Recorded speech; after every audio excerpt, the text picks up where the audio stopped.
Olá, somos estudantes do Instituto Federal da Bahia, campus Juazeiro, no ensino médio integrado em administração da turma do segundo ano. E hoje nós iremos falar um pouco sobre lâminas, prismas e fibras óticas. O nosso orientador é o professor João Hermano, de Física.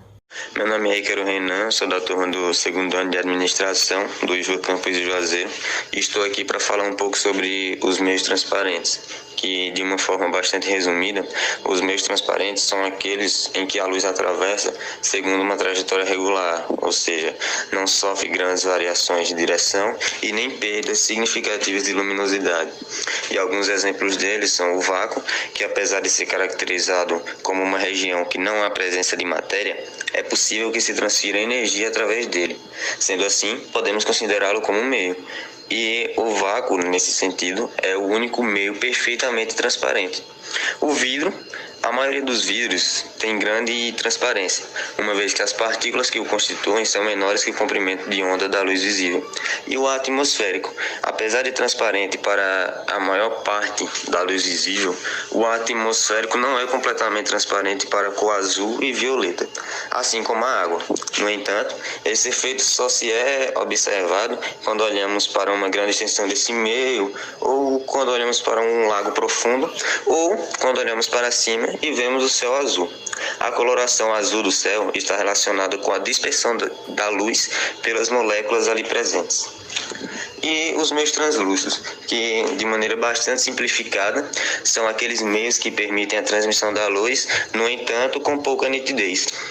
Diferentemente dos meios transparentes, os meios translúcidos apresentam índices de refração variados em seu interior, ou seja, quando a luz passa através deles, sua trajetória é irregular. Desse modo, quando tentamos enxergar algum objeto posicionado atrás de um meio translúcido, vemos uma imagem bastante distorcida. E alguns exemplos deles são o vidro jateado, que permite a passagem parcial da luz, no entanto, não conseguimos enxergar com detalhes os objetos que se encontram atrás dele. A sacola plástica é atravessada também pela luz, mas não conseguimos enxergar objetos atrás dela.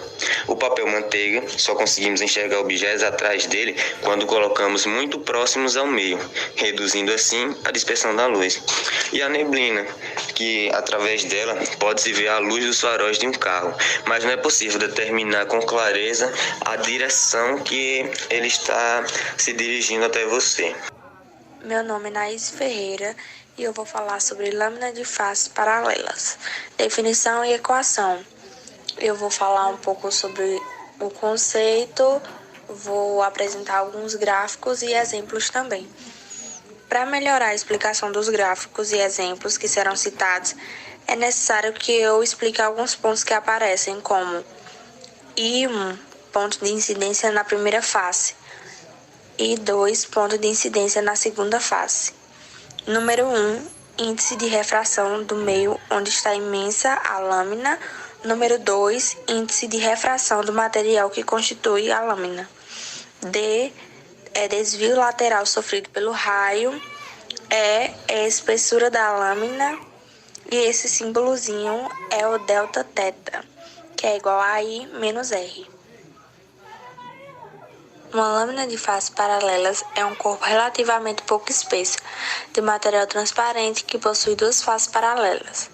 Um exemplo simples é uma lâmina de vidro, que aparece no índice de refração número 2, imersa no ar, que aparece no índice de refração número 1, aí no gráfico. Uma lâmina de faces paralelas é definida como um sistema constituído de dois dióptros planos cujas superfícies são paralelas. Quando uma lâmina de faces paralelas está imersa em um meio homogêneo e transparente, o raio de luz incidente na lâmina e o respectivo raio de luz emergente da lâmina são paralelos entre si, pois sofre duas refrações que provocam variações exatamente opostas. Por exemplo, primeiro, do ar para o vidro, na face de incidência, depois do vidro para o ar, na face de emergência, como vocês podem ver aí na imagem 2. O raio de luz incidente sofre duas refrações ao passar pela lâmina de faces paralelas, provocando variações opostas. Existe uma demonstração gráfica na imagem 1 e 2 para que vocês consigam entender com mais clareza o que acabei de explicar. O raio de luz incidente sofre duas refrações ao passar pela lâmina de faces paralelas, provocando variações opostas. Existe uma demonstração gráfica na imagem 1 e 2 para que vocês consigam entender com mais clareza o que acabei de explicar. Deslocamento lateral D. Vamos supor uma lâmina com espessura E, a distância entre a direção original de propagação da luz, que é a direção de incidência, e a direção final de propagação, que é a direção de emergência, é chamada de deslocamento lateral D. Como vocês podem ver aí no gráfico, que é a da imagem 3, a lâmina de espessura E com 8 cm de distância entre a direção final de propagação. Para o cálculo de D, em função de I, R e E, consideramos os triângulos IGI e INT. Para ficar mais fácil em relação às equações, eu vou falar o que está escrito, mas está tudo na mesma ordem em que eu estou falando. Bom, do triângulo IGI, seno I menos R é igual a D sobre 2, do triângulo INI, cosseno de R é igual a E sobre 2. Dividindo membro a membro as igualdades anteriores, o resultado é seno I menos R sobre cosseno de R é igual a D sobre R. Portanto, D é igual a E multiplicado por seno I menos R dividido por cosseno de R. Um exemplo a seguir é: vamos supor que um raio de luz se propague no ar e incida numa lâmina de vidro cujo índice de refração seja 1,5. Calcule em centímetros o deslocamento lateral desse raio ao sair da lâmina. Como vocês podem ver aí, o gráfico que aparece, o raio incide com um ângulo de 45 graus em relação à reta normal. Aplicando primeiramente a lei de Snell-Descartes, a face superior da lâmina temos N1 multiplicado por seno 45 graus é igual a N2 multiplicado por seno delta θ. 1 multiplicado pela raiz de 2 sobre 2 é igual a 1,5 multiplicado por seno delta θ. Seno delta θ é igual a raiz de 2 sobre 3. Logo, delta é aproximadamente 28 graus.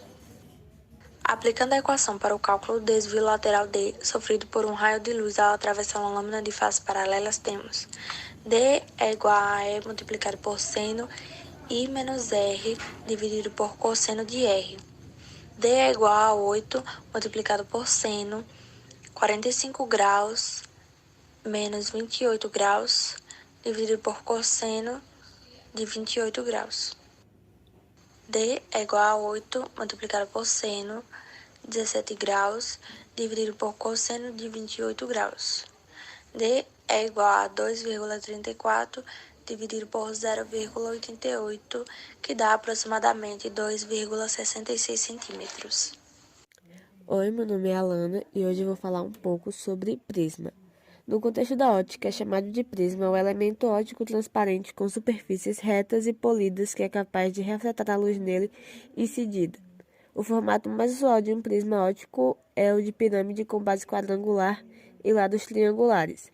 A aplicação usual dos prismas ópticos é seu uso para separar luzes brancas policromáticas nas 7 cores monocromáticas de espectro visível, além de que, em algumas situações, pode refletir tais luzes. Ele funciona quando a luz branca incide sobre a superfície e a sua velocidade é alterada. No entanto, cada cor da luz branca tem um índice de reflexão diferente e logo ângulos de reflexão diferentes, chegando a outra extremidade do prisma separadas.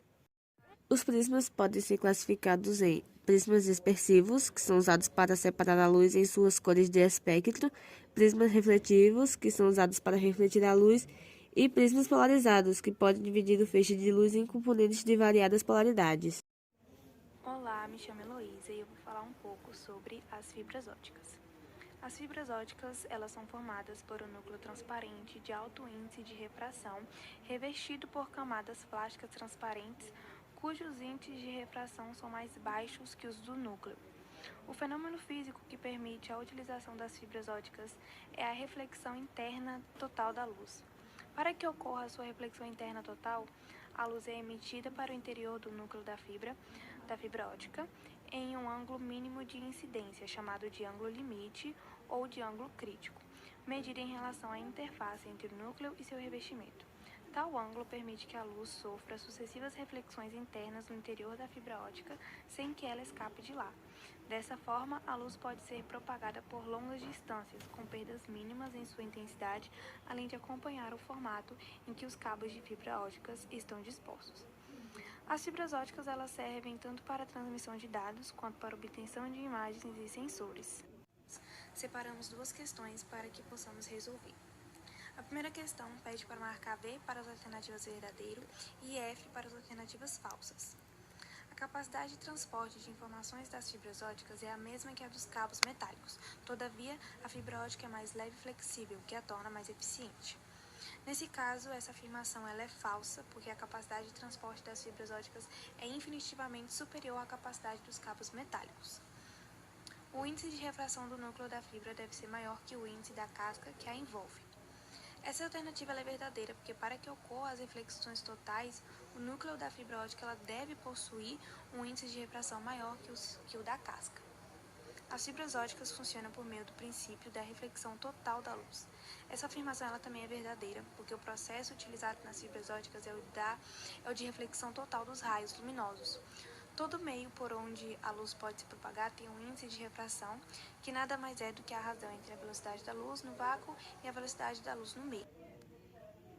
A desvantagem das fibras óticas é a interferência sofrida na presença de campos magnéticos. Essa afirmação ela é falsa, porque não há interferência magnética sobre a luz, logo as fibras óticas não sofrem interferência de campos magnéticos. As fibras óticas ainda não são amplamente utilizadas no cotidiano das pessoas por causa de seu alto preço de fabricação. Essa alternativa ela também é falsa, porque as fibras óticas elas são largamente utilizadas em nosso cotidiano e a produção geralmente é feita com sílica, material mais abundante que os metais e que possui baixo preço. Na segunda pergunta, nós temos uma imagem que nos mostra alguns materiais com diferentes índices de refração, como o gelo com 1,30, o quartzo com 1,55, o diamante com 2,42 e o rutilo com 2,90. Um estudante de física idealizou a possibilidade de construção de fibras óticas a partir desses materiais. Assinale a alternativa em que a criação da fibra ótica não daria certo. Diante das alternativas que nos foi apresentada, concluímos que a letra A é a opção incorreta, porque, como vimos na outra questão, para que ocorra as reflexões total, o núcleo da fibra ótica deve possuir índice de refração maior que o da casca, ou seja, como a água possui um índice de refração menor que o quartzo, ela não poderia compor o núcleo da fibra. Oi, meu nome é Rebeca. Hoje vou dissertar sobre aplicações tecnológicas da fibra ótica. Inicializou o uso da fibra ótica ainda na década de 1980. O primeiro cabo ligava os Estados Unidos à Europa. Com a expansão da internet, houve a necessidade de conexões velozes para conseguir lidar com serviços de internet como computação em nuvem e videoconferência. Rede telefônica que receberam essas fibras óticas foram aplicadas nas redes telefônicas. Ela era utilizada em sistemas de tronco da telefonia, que podiam ter desde algumas dezenas e centenas de quilômetros.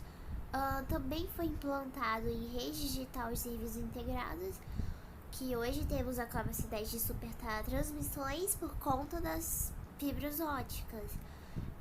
A televisão por cabo também recebeu a fibra ótica. Tem cabos coaxiais em banda larga, que tem grande aptidão para transmissões em grande escala, além do seu enorme alcance. Na indústria, a fibra ótica é utilizada nas instituições industriais por conta da sua resistência a problemas como mudanças de temperatura e pressão. Nos sensores, as fibras óticas são utilizadas em sistemas sensoriais, seja na indústria, fins militares ou automóveis.